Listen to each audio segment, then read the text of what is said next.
Assalamualaikum warahmatullahi wabarakatuh. Perkenalkan, nama saya Widyawanti dari Program Studi Teknologi Pendidikan. Kali ini saya akan menjelaskan mengenai dampak masif korupsi. Yang pertama, dampak ekonomi. Korupsi memiliki berbagai efek penghancuran yang hebat terhadap berbagai sisi kehidupan bangsa dan negara, khususnya dalam sisi ekonomi sebagai pendorong utama kesejahteraan masyarakat. Di sisi lain, meningkatnya korupsi berakibat pada meningkatnya biaya barang dan jasa yang mungkin bisa melonjakkan utang negara. Pada keadaan ini, inefisiensi terjadi, yaitu ketika pemerintah mengeluarkan lebih banyak kebijakan namun disertai dengan maraknya praktek korupsi. Bukannya memberikan nilai positif, misalnya perbaikan kondisi yang semakin tertata, namun justru memberikan negatif value added bagi perekonomian secara umum.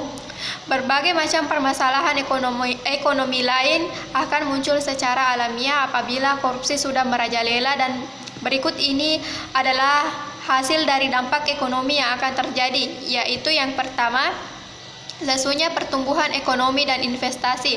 Korupsi bertanggung jawab terhadap lesunya pertumbuhan ekonomi dan investasi dalam negeri. Korupsi juga mempersulit pembangunan ekonomi dengan membuat distorsi dan ketidakefisienan yang tinggi. Yang kedua, penurunan produktivitas. Dengan semakin lesunya pertumbuhan ekonomi dan investasi, maka tidak dapat disangka lagi bahwa produktivitas akan semakin menurun. Hal ini terjadi seiring dengan terhambatnya sektor industri dan produksi untuk bisa berkembang lebih baik atau melakukan pengembangan kapasitas. Yang ketiga, rendahnya kualitas barang dan jasa bagi publik. Ini adalah sepenggal kisah sedih yang dialami masyarakat kita yang tidak perlu terjadi apabila kualitas jalan raya baik sehingga tidak membahayakan pengendara yang melintasinya. Yang keempat, menurunnya pendapatan negara dari sektor pajak. Sebagian besar negara di dunia ini mempunyai sistem pajak yang menjadi perangkat penting untuk membiayai pengeluaran pemerintahannya dalam menyediakan barang dan jasa publik, sehingga boleh dikatakan bahwa pajak adalah sesuatu yang penting bagi negara. Yang kelima, meningkatnya hutang negara. Kondisi perekonomian dunia yang mengalami resesi dan hampir melanda semua negara termasuk Amerika Serikat dan negara-negara Eropa memaksa negara-negara tersebut untuk melakukan hutang untuk mendorong perekonomiannya yang sedang melambat karena resesi dan menutup biaya anggaran yang defisit atau untuk membangun infrastruktur penting. B. Dampak sosial dan kemiskinan masyarakat. Yang pertama, mahalnya harga jasa dan pelayanan publik. Praktek korupsi yang terjadi menciptakan ekonomi biaya tinggi. Beban yang ditanggung para pelaku ekonomi akibat korupsi disebut high cost economy. Yang kedua, pengentasan kemiskinan berjalan lambat. Jumlah penduduk miskin di Indonesia pada Maret 2011 mencapai 30,02 juta orang. Dan dibandingkan dengan penduduk miskin pada Maret 2010 yaitu sebesar 31 atau 13,33%. Yang ketiga, terbatasnya akses bagi masyarakat miskin. Korupsi yang telah menggurita dan terjadi di setiap aspek kehidupan mengakibatkan high cost ekonomi di masa semua harga-harga melambung tinggi dan semakin tidak terjangkau oleh rakyat miskin. Yang keempat, meningkatnya angka kriminalitas. Dampak korupsi tidak diragukan lagi dapat menyuburkan berbagai jenis kejahatan dalam masyarakat. Melalui praktik korupsi, sindikan kejahatan atau penjahat perseorangan dapat leluasa melanggar hukum, menyusupi berbagai organisasi negara dan mencapai kehormatan. Yang kelima, solidaritas sehingga semakin langka dan demoralisasi. Korupsi yang masih begitu masif yang terjadi membuat masyarakat merasa tidak mempunyai pegangan yang jelas untuk menjalankan kehidupan sehari-hari. C. Runtuhnya otoritas pemerintah.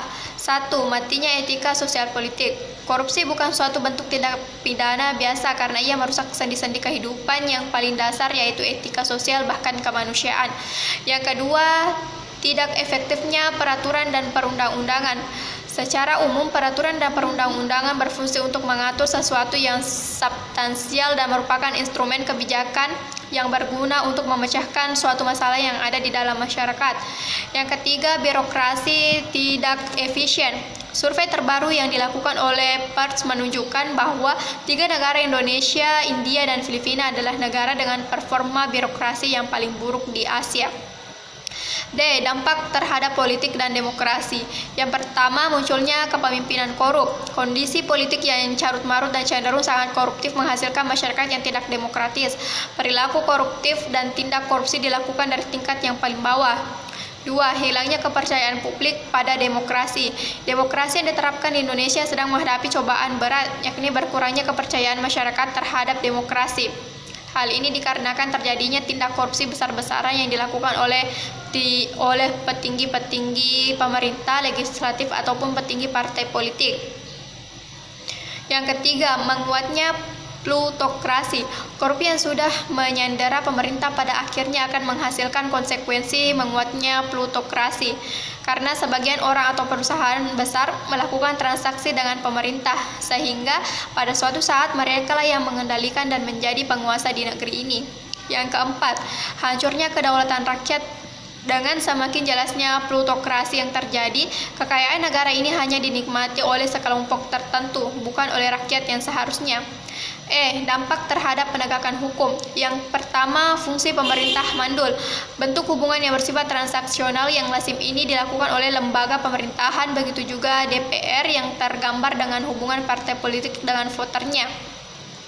Yang kedua, hilangnya kepercayaan rakyat terhadap lembaga negara.